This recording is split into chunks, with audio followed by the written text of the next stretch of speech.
salaamaaleykum mbokk yi nuyu nañ leen bu baax a baax yéen ñi nga xamante ni yéen a safoo Baol Média TV ñu ngi leen nuyu comme ni ñuy ànd ak yéen saa su nekk rek chaîne bi voilà tey ñu ngi ànd ak ki nga xamante ni moo di Talla Sylla nekk ki nga xamante ni moo di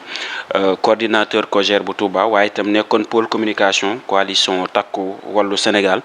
moom la ñu àndal dañu koy daal di nuyu ziar ko daal di koy dalal ci chaîne bi di Baol Média TV bu ko defee ñu dugg ak moom ci waxtaan bi. maa ngi leen di nuyu bu baax te di leen ziar mbokki Baol Média TV di nuyu mbokku Sénégal yi nga xam ne ñi ngi ñuy teewlu ak fu ñu nekk ci àdduna bi di leen sant di leen gërëm ci teew bi nga xam ne teew ngeen ko fii pour ñu waxtaan. di sant aussi population bu Touba yépp te di leen nuyu di jiital ci nuyoo bi Serigne Mountakha mi nga xam ne mooy kilifa dëkk bi di nuyu mboolem ñi nga xam ne ay sëtu Serigne Touba lañu te nekk ci dëkk bi ak seexi Serigne Touba yi mais aussi di nuyu bépp doomu aadama boo xam ne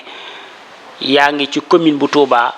ak foo mën a nekk ci àdduna bi ñoo ngi lay nuyu te di la ziar. waa d'abord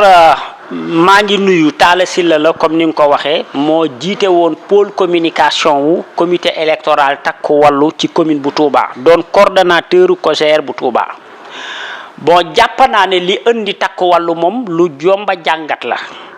balaa may dugg sax ci li ko indi d'abord damay sant te di nuyu ki nga xam ne mooy njiitu coalition bi doonoon suñu tête de liste muy le président Macky Sall di ko wax ne président Macky Sall gàcca ngaalaama lépp loo xam ne war na ko ci réew mi ba muy doon président def na ko ci réew mi jàpp naa ne tey li Sénégal di sagoo lépp Macky Sall moo ko fi def lépp loo xam ne rek Sénégal amu ko parce que Macky Sall defu ko fi lu fi baax rek moo ko def kon kooku dañ koy sagoo ñun di wax le président Macky Sall mi nga xam ne tey moom la ñu jàkkaarlool nii wala askan wi ñu jàkkaarlool ñu ñuy déglu dañ leen bëgg a wax ne ñun dañuy feddali suñu kóllëre ak ki nga xam ne mooy le président dañuy gën a dëgëral suñu laxasaay ci ginnaaw le président Macky Sall fas yéene nañoo ànd ak moom ba lépp lu mu pare pour def ko ci àdduna ci wàllu politique kon loolu moom du changer. li andi nag takku wàllu bi jàpp naa ne ñi ëpp tey ci famille libérale bi dañu àndoon ak moom ci liggéey bi ndax ni ma ko waxee sànq Sénégal dafa dem ba jaxasoo Sénégal dem ba metti sénégalais yi nekk ci naqar ak tiis kon gëm naa ne bu fekkee ne am na ay nit yoo xam ne mënoon nañu sauver le Sénégal man pour man mooy Macky Sall ak ñu mu àndal. loolu képp mooy li tax a jóg coalition bi te mooy li tax a jóg président Macky Sall ndax ñun xam nañu ne président Macky Sall bañ ko xamee ba tey ci lenn la nekk mooy naka lay def ba sénégalais bi ak fu mu mën a nekk dund ci jàmm ak salaam loola mu doon njiitu réew moo nekk ci moom mu bañ a doon njiitu réew moo nekk ci moom leneen li nga xam ne jàpp naa ne war na tax ba coalition bi judd ndax coalition bi nag ay la yéwén ñi ëpp xam-xam ci Sénégal ñoo ko composé coalition boobu kon bu Sénégal doxee jëm ci ak lëndëm ñun jàpp naa ne dañoo war a jóg pour dem wallu ji sénégalais yi ndax fi réew mi jëm baaxut ci ay jafe-jafe la ñu nekk yàlla moo ñu nattoo ñu am njuumte te sénégalais bi gën a ndaw xam ne ne njuumte moo ñu daloon te moo ñu dalaat ci élection yi législative yi ñu jóge donte sax opposition bi bari na ci loo xam ne tey parti au pouvoir am na ko seenug yaafuus ñoom opposition bi moo leen ko may waaye dama bëgg a wax rek ci gàttal que ni coalition takku wàllu Sénégal bu juddoo parce que Macky Sall mi nga xam ne moo yéene jàmm Sénégal moo bëgg a continuer di tabax Sénégal ñi mu jàpp ne ñii ñoo gën ci réew mi ñu war a ànd pour sauver le Sénégal ñoo dem ba xalaat ne Sénégal la ngi dox jëm ci lëndëm ñooñu ñu booloo jóg nag pour sauver Sénégal ndax Sénégal metti na ku ko wax ak ku ko waxut loolu la yàlla dogal dund gi seer na ñépp xam nañu ko courant bi seer na te mi ngi jëm ci ak yokkute balaa ñuy toogaat fii ak quelques jours Sénégalais yépp dinañu gis que ne courant bi dana gën a seer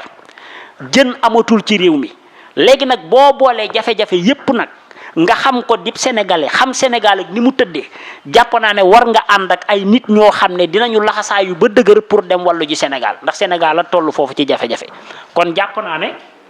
objectif bi dëgg-dëgg loolu képp la woon mooy xam ne sénégalais yaa ngi ci jafe-jafe xam ne ñoom ay borom xam-xam lañu xam ne ñi ñu dénk réew mi ay cuune lañu yàlla defut xam-xam ci seen bopp ñoom ñépp kopp moo nekk ci seen bopp kon yàlla nag ñi mu dogal ñu xam dara te mën a diriger réew mi yàgg koo defal lu koy jariñ moom Sénégal ñooñu bu ñu takkoo c'est parce que Sénégal dong moo nekk en difficulté ñu war a ñëw nag taxawaayu sapeur pompier pour génne sénégalais ci jafe-jafe bi ñu nekk lii mooy objectif bi te loolu du mas a changé képp koo xam ne gëm nga Sénégal képp koo xam ne ëllëgu Sénégal ñor na la dama gëm ne war nga bokk ci ñi nga xam ne tey dañuy contour yaafuus yi nga xam ne dañoo nekk au pouvoir ndax nag loolu moo am yàlla daf ñu nattoo ñu am ay nit teg leen ci bopp réew mi doon sàkku ci ñoom xam-xam doon xaar ci ñoom ab liggéey malheureusement li ñu doon xalaat ak li ñu doon yaakaar ci ñoom amul kon nag jàpp naa ne ñi Sénégal ñor te am lu ñu xam war nañu nag jéem a takku ba dëgër ngir dem wallu ju Sénégal loolu moo taxoon a jóg coalition bi léegi nag ci biir coalition bi mu am intercoalition foofu moom damay regretter te damay ñaan le président Macky Sall te yàlla suñu borom tax gis nga intercoalition bi muy sàmm sa kàddu man dama am lu ma naqari ci ñoom parce que dañ doon tricher mësuñu gëm intercoalition bi dama lay jox benn takk bi nga xam ne ñoom seen caravane ñëw na fii ci commune bu Touba man sama nopp moo ma may koo xam ne dafa bokk ci seen leader yi di wax ndaw yi mu àndal ne leen bu kenn yëkkati maanaam bulletin wu takku wallu alors que ñun fii ci département bu Mbacké bannière bu takku wallu moom lañ fi doon demee intercoalition bi tey bulletin bi ñu doon voté ci département bi mooy bu takku wallu alors que ñoom seen leader yi ci boppam bi ñu ñëwee fii dañu doon sàkku ci seeni militant que bu ñu yëkkati bu ñu wane xob bi nga xam ne mooy bulletin bi ñu war a voté fii te pourtant man dama jàpp ne dañu war a sensibiliser ñoom seen militants yi xamal leen que takku wallu lañ war a voter ci commune wala ci département bu Mbacké loolu moo tax ma jàpp ne ñoom dañ doon tricher affaire traître lañ doon def waa sàmm sa kàddu malheureusement li leen dal leen Macky Sall moom la yàlla dénk doole ci réew mi loolu la yàlla dogal non intérêt bi mooy dañ doon ànd ak ñun ci kawi nax maanaam wan ñu que ne dañu intercoaliser ak ñoom ñun ñu war a ànd liggéey alors que ñoom ñu rocceeku au lieu que fi ñu war a wotee ñun pour suñu bulletin takku wallu ñoom buñ demee foofu dañuy jël seen militants yi wan leen que ne waroo leen wotee takku wallu mais sàmm sa kàddu ngeen war a woteel man loolu dama jàpp ne du ànd bu dëggu kon bu ëllëgee ay xeetu intercoalition yii man dama jàpp ne ay caaxaan la ndax dama bëgg ñu wan ma lum jariñ président Macky Sall fi mu daan gañe dong la gañe am na foo xam ne tey bu intercoalisé wutoon mën na koo gañe ndax ay nitu boppam yu bokk ci parti ginnaaw bu ñu leen ñàkkee investir ci la ñu mere ba tax ñu dem parti au pouvoir di Pastef tey gëm naa ne Macky Sall ci boppam ay niti boppam ñoo jox waa Pastef tey li nga xam ne am nañ ko ci ay nombre de députés loolu mooy dëgg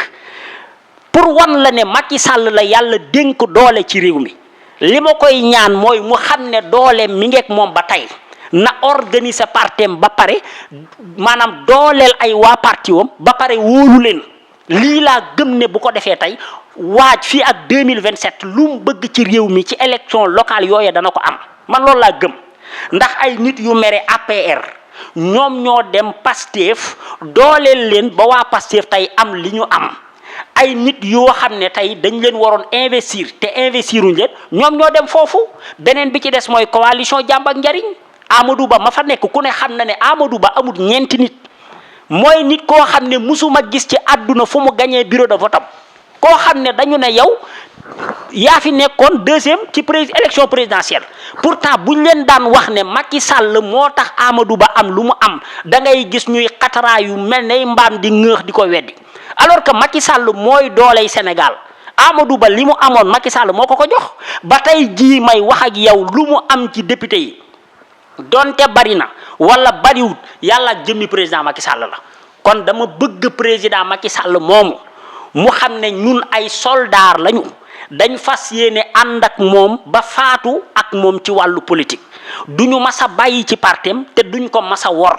dama bëgg a wax aussi le président Macky Sall mu santaat yàlla xam nga lu tax muy sant yàlla parce que traître yépp bàyyi nañ ko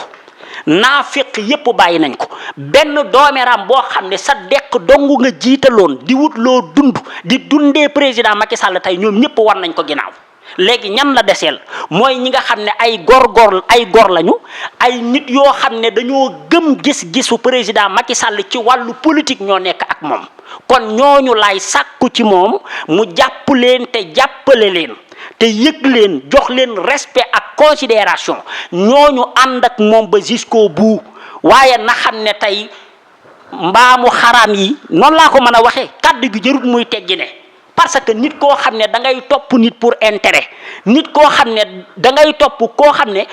intérêt bi yëpp mooy liggéey le Sénégal alors que yow da nga ko topp pour sa poche loolu laa gis ndax ku toppoon président Macky Sall pour sa poche tey wan nga ko ginnaaw dem parti au pouvoir koo xam ne da nga ko toppoon pour ñu continuer tabax Sénégal it damaa gëm ne sa gis-gis moo war a doon ne Pastef ay cuune lañu Pastef mënuñ jiite réew kon du ma ànd ak ñoom damay nekk ci opposition bi ànd ak le président Macky Sall ñu continuer waat am suñu gis-gis waxaat ak sénégalais yi ba 2029 ñu ñëwaat jëlaat réew mi continuer ci chantier yu ñu nekkoon loolu laa gëm te looloo war a am. waaw mais bu ñu tax wala am nañu ci député par rapport ak ñi nga xamante ni ñoo àndal ak président Macky Sall mais est-ce que doo jàpp ne kon ñi ànd nañu jamono ji ñoo gën a néew fuuf que ñi ànd moom moo di. c'est-à-dire gis nga dama lay wax benn affaire man li may wax nëbbuma ko te raayuma ko. wax naa la sànq ne réew mi Macky Sall moo fi ëpp doole ci wàllu politique dara du ko dindi wax naa la ne la ñi nga xam ne ñoo dem Pastef jàppale leen ba jox leen li ñu am ci ay député ay nitu Macky Sall lañu wax naa la ne la coalition takku wàllu li mu am Macky Sall mooy boroom keneen bokku ci coalition jàmm ak njariñ li ñu am Macky Sall moo ko moom ay nitam ñoo voteel Amadou Ba mi mënta gagné mukk bureau de vote am coalition Maguette Sène ña fa nekk ay nitu Macky Sall lañu kon Macky Sall ci boppam bu dee ci wàllu politique mooy bàyyi kullu koo xam ne politicien nga loolu la yàlla dogal xëy na nag li am élection yu ñu sàcc la ñépp xam nañu ko tey bu ñu ñëwee fii ci commune bu Touba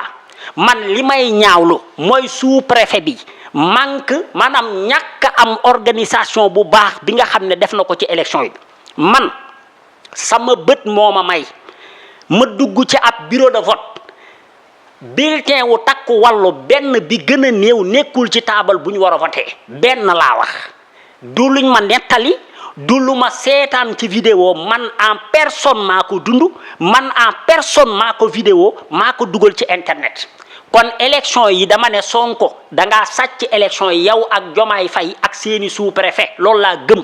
ndax bu loolu amutoon du ma dugg ci bureau de vote coalition takku wàllu ay nit bëgg leen voteel te gisuñu seen bulletin fan la tege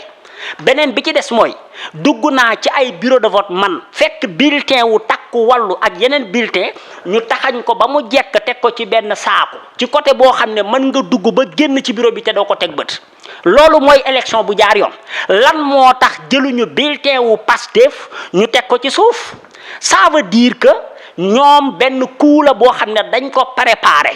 beneen boo xam ne maa ngi koy wax mu jaaxal ma torop mais da ngay gis Touba ñu naan la waaw tel bureau Pastef gagné na fa 300 et quelques voix billahi la si barke alxuraan nit mënta fen mënta wax man ba gëmloo ma ne am na benn bureau de vote boo xam ne ci Touba ci élection yi ñu weesu benn bureau de vote bu nit maanaam bu 300 personnes voté man gisuma ko fi ndax ku ne xam na ne taux de participation bi ni ñu ko waxee sax ci faible noo ko wax rek gën na faible noonu man ci centre bi laa nekk mandataire la bi ma xëyee 7 heures du matin ba 20 heures daanaka waaw ba 20 heures maa ngi ci centre bi bougé wu ma kon ñi doon voté xam naa ñi doon ñëw gis naa gisuma fa benn mbooloo boo xam ne bureau sangam am nañ fa 300 loolu gëwuma ko li ma gëm mooy ay enseignants ñépp xam nañu ne ñu ëpp ci ñoom ay pro-Pastef lañu ñu ñàkk jom lañu nag lenn li as gor moo ko wërta nangu yow ñu teg la ci bureau parce que bu ma ñëwaatee rek exemple tey ci bi ma ñëwee ci biir groupe bi nga xam comment dire bureau bi nga xam ne fekkuma fa bulletin wu takku wàllu bi ma ko remarqué ma jël kàddu wax ki nga xam ne mooy bureau président au bureau bi ci boppam moom moo jóg attaqué ma ma wan ko sama carte mandataire mu xam ne man mandataire u Takku Wallu laa ma ne ko léegi question bi ma lay posé mooy wan ma ana bulletin wu Takku Wallu loolu lu yomb la toog nañ plus de 5 minutes muy wër bulletin bi mënu ko gis mboolem ña nga xam ne dañ fa nekk jóg ànd ak moom di ma attaqué ma ne leen li am solo te muy dëgg te du ma ci génn mooy kenn ci yéen mënta dëmmulu wala mu jinnelu ba ma génn maanaam ba nit voté te comment dire ba benn nit voté waat te bulletin bi génnut moom président bureau de vote bi damay wax te écran laa jàkkaar lool billahi wallahi moo ne nii ci suufu taabal bi nga xam ne moom fi la toog saaku bi fa nekk ci la génnee bulletin wu Takku Wallu mu ne daf ko fàtte woon élection bu jaar yoon lii la bulletin wu Takku Wallu 8 heures du matin ba 13h33 minutes bi ma koy vidéo heure boobu moo jot bulletin bi mi ngi ci suufu taabalam pendant ce temps vote bi mi ngi continuer di dérouler lan moo leen di wax ne am na tant de personnes yu ñëw bëgg a voter Takku Wallu beneen bi ci des man bureau de vote bi ma voté bi ñu demee ba ci ngoon dañu wax ne Pastef am na fa 316 personnes yoo xam ne ñoo ko voté 316 voix te man sañ na ma waat ci alxuraan boole ko njàpp lu sell ka ne bureau boobu 200 personnes voté wuñu fa kon man gëm naa ne sàcc moo am wóoluwuma leen te majorité bi ñuy wax ne moom la ñu am amuñu ko bu ñu demee nag réalité wu terrain bi di leen ko wan beneen bi ci des majorité ou pas askan wi dinañu ko dund yëg naa ne pour fi mu toll ni may waxe ak yéen mboolem sous préfet yi ci ëpp ak préfet yi balaa yàgg da ngeen gis xam nga déguerpissement yi bi mu tàmbalee mu metti lool ci askan wi surtout nag jeunesse bi nga xam ne dañu leen seetaan amuñu soxla benn yoon ci jeunesse bi boo leen xoolee nguuru Sonko ak Diomaye seen stratégie mooy dañuy fexe ba souffrir loo ndaw ñi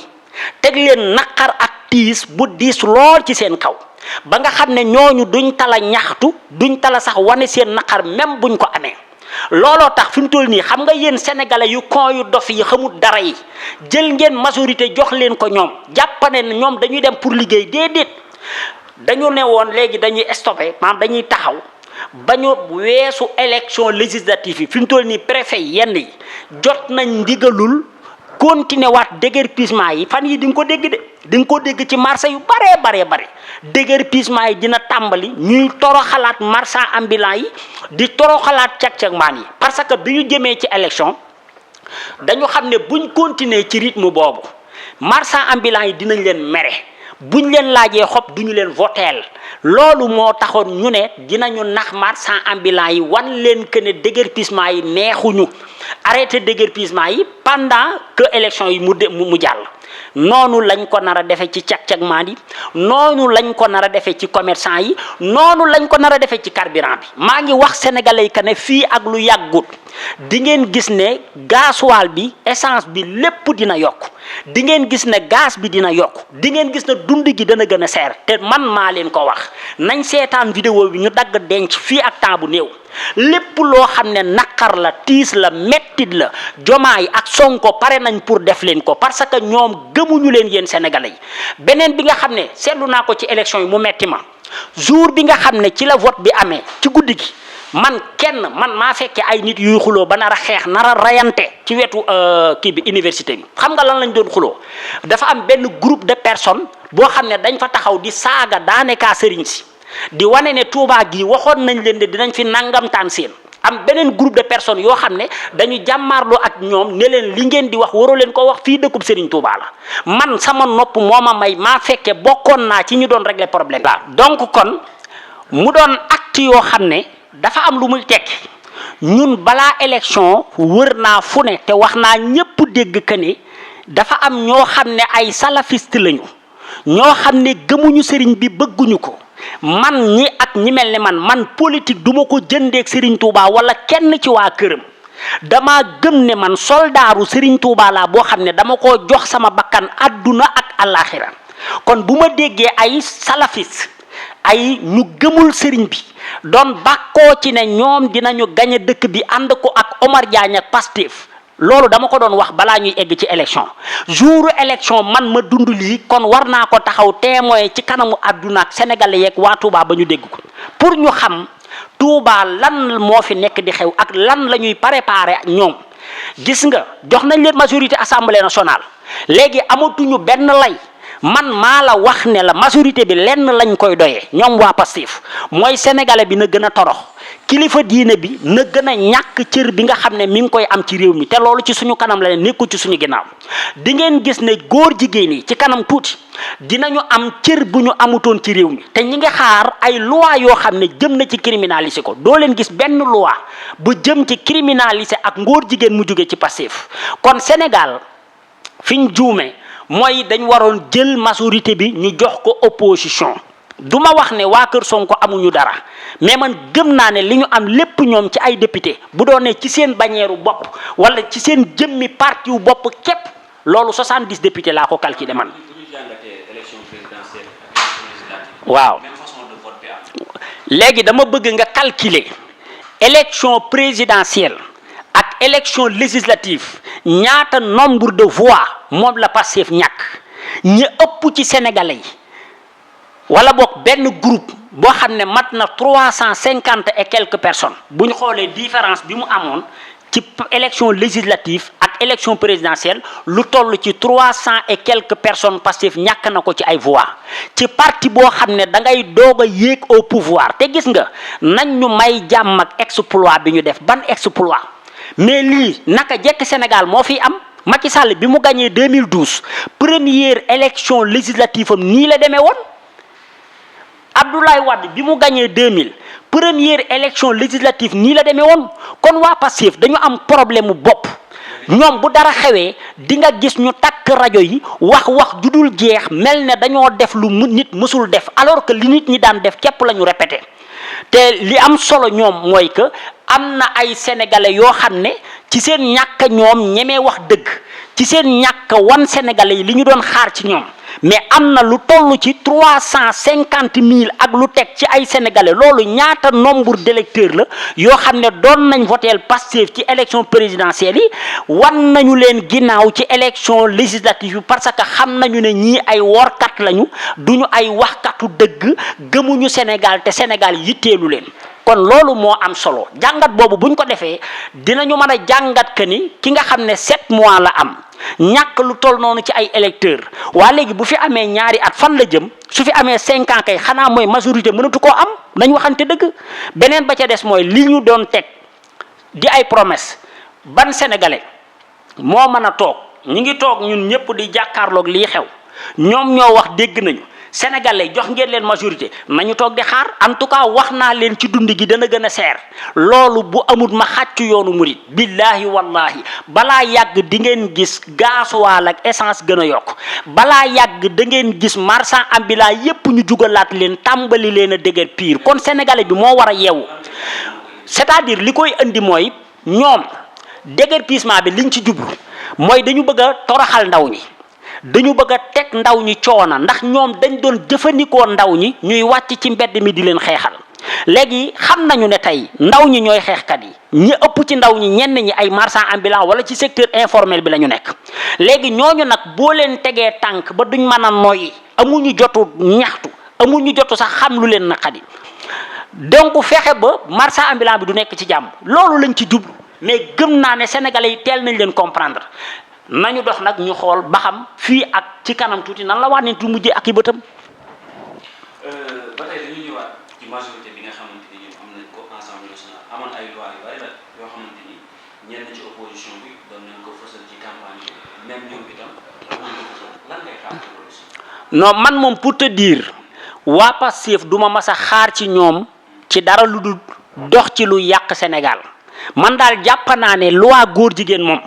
boo leen déggee ñu ne changé nañu système bi assemblée nationale di voté bu mu leen bett ndax système biñ koo bëgg a def ñoom mooy boo xam ne vote secret lay doon bu benn nit mën na def loi boo xam ne dafa jóg ci woyafal góor jigéen ñi seenu nekkin ci réew mii maanaam loi boo xam ne yow mi ko dugal après da ngay am droit wu nit du xam ne diw moo dugal loi bi ba pare ñu changé vote yi maanaam façon bu ñuy voté ba nga xam ne man député bi dinaa mën a voté jàppale góor jigéen ñi te Samba du xam Demba du xam lii yépp man maa ngi koy xaar te am naa ci yaakaar ne balaa yàgg bu législature bi tàmbalee di ngeen ko gis beneen bi ma jàppane di ngeen ko fi gis mooy dinañu ñoom taxaw ci lépp loo xam ne jëm na ci néewal doole kilifa diine loolu ci seen procès ak seen programme la bokk ñoom waa Pastef amul ma dem te ñëw léegi nag yooyu xam naa ne di ngeen ko gis Pastef awma lu ma yaakaar ne lu baax la luñ war a def wala luñ pare pour def ko ci réew mi loolu moom gëm naa ko te loolu mooy dëgg élection yi nag moom gis nañ benn waay boo xam ne ca Dialakounda vidéo bi sax maa ngi koy partagé fépp benn bureau de vote boo xam ne benn waay cund moo fa nekk moom képp ak beneen nit bureau de vote kay man li ma jàpp mooy bureau bi dafa war a am président secrétaire représentant Sénat et cetera mais bureau de vote boo xam ne vidéo bi wane na ne ñaari nit képp ñoo fa nekk même ñi nga xam ne dañuy voté mënoo leen teg bët lii mooy dëgg-dëgg sàcc élection yi bu leen neexee yéen waa Pastef ngeen jàpp ne am ngeen majorité ci papier ci kayit yi mais nag majorité bi buñ doxee tuuti réalité wu mbedd mi dina leen wan ne amoo leen dara au contraire parce que loolu ay fee la yoo xam ne nit ñi gis nañ ko ci ay vidéo doonut lu mën a nëbbooti beneen bi ci desit man am na lu ma jaaxal mooy yenn presse yi tey bu ñu waxantee dëgg RFM dañ ma bett torop parce que càcc gi waa Pastef doon def man gëm naa ne groupe Futurs Médias ñoo leen ci doon jàppale ndax comme sénégalais yi dinañ leen déglu te yàgg nañu leen a bàyyi xel ci wàllu élection mais jouru élection bi man Babacar Fall bi nga xam ne tàmbale nañoo joxe quelques résultats ci diaspora bi automatiquement laa ko dégg mu ne mbir yi daal tey ni ma ko jàngate Sonko la favorable noonu mu tàmbalee noonu lañ ko toppee ba mbir mi jeex kon nga gëm ne xawma lu ñu séq ak waa Pastef mais ñun duñu ay ngaaka ay nopp garmi la ñu yor dañuy jàngat te ay acteur politique lañu képp koo xam ne def nga lu méngoowut ak li war a am buñ toogee ci jàngat dinañ ne lii lañ jàngat te lii lañ gis kon waa groupe Futurs Médias ak waa administration ak ñoom Sonko Diomaye li ma gëm mooy am na coup monté boo xam ne def nañ ko ci élection législative yii ñu weesu gëwuma ne élection yi jaar na yoon sama xalaatu bopp la te sañ naa ko wax gëm naa ne élection yi ak càcc daf ci am te gëm naa ne am na groupe de presse yoo xam ne dañ doon jàppale ñi nga xam ne ñooy waa Pastef ci jàppale ci élection bi confirmé wu ma nag waaye dama ne sama jàngat la sama gis-gis la lu ma dégg gis ko ci seen waxin ak ci jëfin la loolu nag bu ma amee man ma doon Sénégal ëllëgu Sénégal yitteel ma bañ Sénégal dugg ci guute ndax ay poste électoral ak yu ni mel damaa gëm ne kon li ma jàngat te muy dëgg ci sama xol donte confirmé wu ma ne dañoo def waaye dama ne njortu naa te seenu doxin loolu laa ci jàngat man loolu nag gënul kon nañu bàyyi xel ci réew mi bàyyi xel ci ëllëgu Sénégal di moytandiku xeetu njuumte yi ñi nga xam ne aussi ñoo yor élection te di ko organiser bii de jàll na donte càcc gi ak ñàkk am organisation bu baax fës na fu ne waaye damay bañ lu mel nii ñu di ko répété ba ci yeneen élection yi nga xam ne man na jur ëllëg coow ci réew mi ndax Sénégal kat dañu koo bokk képp koo xam ne dañu la ko dénk da nga war a doxal loo xam ne mais sénégalais yi wala boog Sénégal du dugg benn yoon ci guuta wala boog sa cuune ak sa ñàkk xam du tax Sénégal dugg ci guuta. fi ñu koy tëjee lan mooy jeexitalu wala lan mooy mujjantalu affaire yan taxawaay lañu war a pour ci yeneen élection yi nga xam ne jëm parce que ñu ngi jëm élection locale ak yeneen lan mooy taxawaay. waaw APR man d'abord damay sant le président Macky Sall waxoon naa ko ci tàmbali moom laay waxaat ci tëjtali APR dama gëm ne mooy parti bi gën a dëgër ci Sénégal xam nga Pastef dinañ ko comparer souvent ak APR xam nga lan mooy seen différence Pastef parti ma riirandoo la maanaam sénégalais yi amul bopp yi xamut li xew nga xam ne fu ngelaw li jëm fa lañ jëm rek ñoo nekk Pastef ndax ku déglu Sonko ki waxam nga man ko déglu ren ba déwén ba pare continuer di ànd ak moom rek man damay jàppande benn nga ci sénégalais yi gën a dof gën a kon ci Sénégal ba mu daj kon APR parti la bu dëgër parti la boo xam ne li ma wax sànq dama ne président Macky Sall santal yàlla ndax sa liggéeyu ndey daf la wallu dafa am ñoo xam ne ay workat lañu woon te xamoo ko ñu ànd ak yow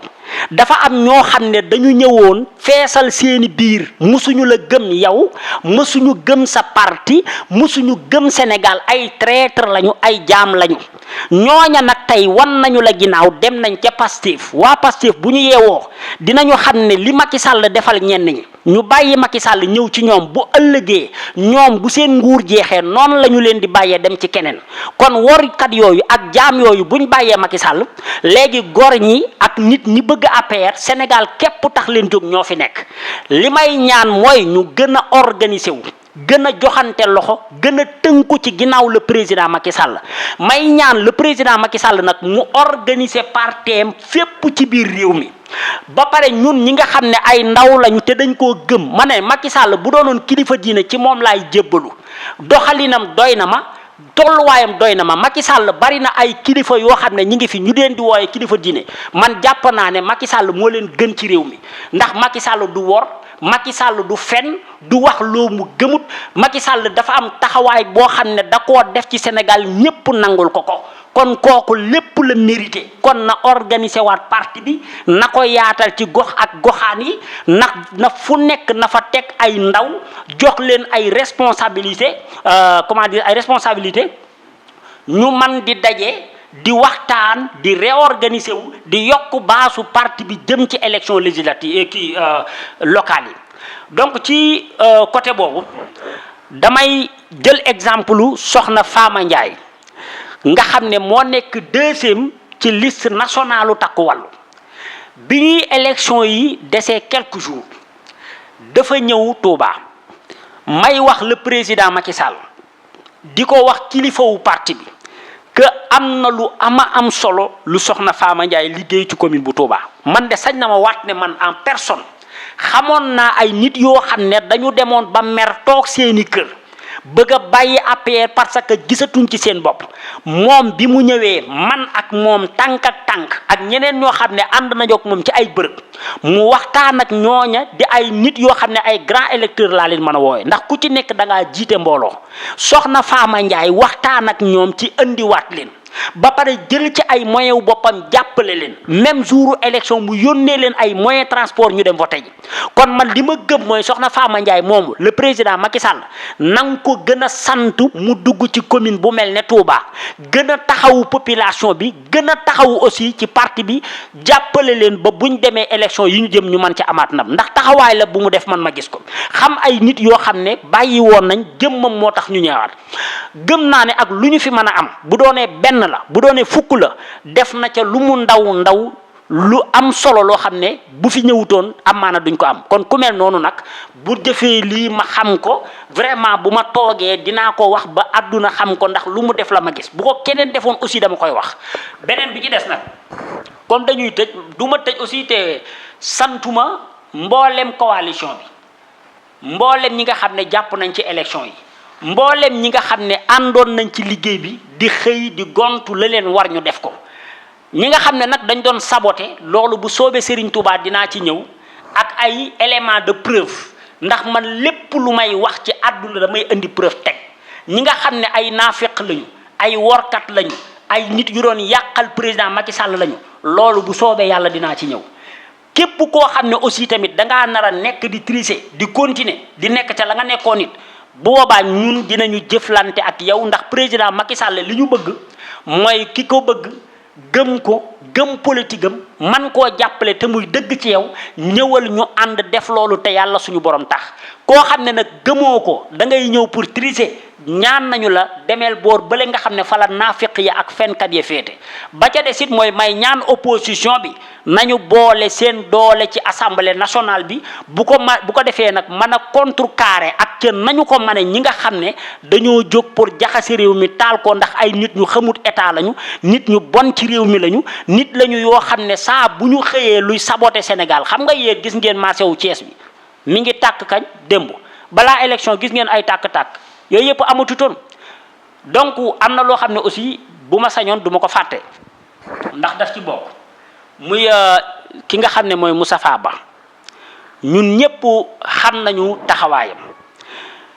démb dama dégg benn waay boo xam ne moom la ñuy wax Adama Gaye jàpp naa ne kooku bu àndeekum xelam tamit ay mbokkam war nañoo jugaat ci moom ndax gis nga wax day rafet ba pare wax dafa war a yanu maanaa Moustapha Ba ñi ngi koy ñaanal yal na yàlla seral ay yaxam ci barke Sayyiduna Muhammad li ma dégg ñenn ñi di ko wax man de jàpp naa ne su fekkee ne am na kenn koo xam ne war nañoo am xel mu ñaaw ci moom Moustapha Ba as gor la am nit ñoo xam ne dañoo yëkkati ay tuuma teg ko ci kawam waxuma ne tuuma yaa ko rey de waaye dama ne li Adama Gaye wax ki gën a jekk ci ñu ñaaw njort ci moom mooy ki nga xam ne mais dafa tilimal deram moom Moustapha Ba ñuy xaar ne moom dana génn setal deram waa léegi ki nga xam ne dañoo tilimal ab deram moom bu génnee di setal ab deram waa léegi ki ko tilimaloon kay kooku moom mooy ki nga xam ne moom la wax ji arrangé wut jàpp naa ne ñi ko tuumaloon jaxase kook àdduna teg ko luñ wër te teg as gor bu fekkee ne am na ñu war a ñaaw njortu ci ñoom mooy ñi nga xam ne ñoo ko tuumaloon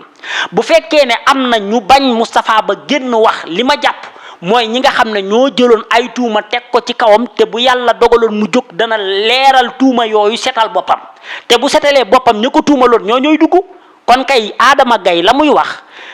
jàpp naa ne buy seet ku rey wala buy jëli tuuma di ko teg am na fu mu war a dem mu bàyyi le président Macky Sall yëg nañ nag ne ñi ngi préparé lu ñu man pour jéem a takkal gor soosu nga xam ne lépp lu baax def na ko ci réew mi lépp luy respect jox na ko suñu ay institution kon sénégalais yi nañu yeewu te xam ne manipulateurs yi fenkat yi dañoo tiit ndax dañoo xam ne li xew Amérique loola la ñuy ragal mu am Sénégal mooy Donald Trump dafa def benn mandat yàlla dogal mu ñàkk élection yi ñu jël ay cuuna maanaam koo xam ne xamul matul muy Joe Biden diggante bi Donald Trump ñëwaat jiitewaat réew ma mais loolu moo xew Sénégal dañu jël réew mi jox ko ay cuune Macky Sall liggéey ci réew mi lu kenn mësut liggéey ñoom xam nañu ne genn wàllu li Macky Sall doon def mënuñ ko def te sénégalais yi dinañ toog ba àtteel seen bopp ba pare soxlawaat li nga xam ne mooy retouru président Macky Sall léegi nag kon di ngeen dégg fii ak quelques jours loo xam ne luñ préparé la ñoom lu ñu préparé ba waxtaane ko nee nañu fii ak quelques jours dinañu jël ay tuumay faat nit teg ko ci kaw ki nga xam ne mooy le président Macky Sall loolu nag foo leen ko dégg na ngeen xam ne manipulation la fen la dara du ci dëgg Macky Sall musul def lu ñaaw ci réew mi te du ko mës a def te lépp loo xam ne nit teg na ko aussi ñun dinañu taxaw jàmmaarloo ak ña nga xam ne ñoo ko teg dinañu ko défendre jusqu'au bout ndax Macky Sall du koy wax lu ñaaw du koy def lu bon dafa liggéey Sénégal bu kenn jaloux incha allah danañu toog fii juróomi at Macky Sall ñëwaat continué waat di jiite réew mi léegi nag loolu la ñuy tiit moo tax ñi ngi koy préparer ay dossier ñun xam nañu ne gars yi réunion nañu waxtaan nañu ci seen biir nee nañu tiit nañ ci Macky Sall amaana 2029 day ñëwaat léegi di ngeen dégg ñu préparer ay dossiers yoo xam ne c'est des dossiers yoo xam ne ñoom ñoo ko monteel seen bopp dara du ci dëgg wax bu ñaaw bu ne dinañ ko jéem a créer pour jéem a yàq image président Macky Sall mais sénégalais yi nañ ko xamee noonu militant président Macky Sall yi xamee ko noonu ñu continuer jàpp suñu parti jàpp suñu leaderu parti li ñu war a def ci dëkk bi nañ ko def te bu ñu tiit bu ñu ragal bu ñu kenn xoqatal fii ndayu kenn wala baayu kenn moomut réew mi ku ñu teree politique ku ne barke Sayyiduna Muhammad kooku ndeyam juddoogut incha allah dinañu défendre Sénégal dinañu wax li ñu war te dinañu def lépp loo xam ne war nañu ci réew mi ci yar ak teggin kon jërë ngeen jëf. lañ àndaloon coordinateur COJER Touba nekkoon itam pôle communication électoral coalition Takku Wallu moom la ñu àndaloon di ko jaajëfal ci seen chaîne bi di Baol Média TV jaajëfal nañ leen bu baax.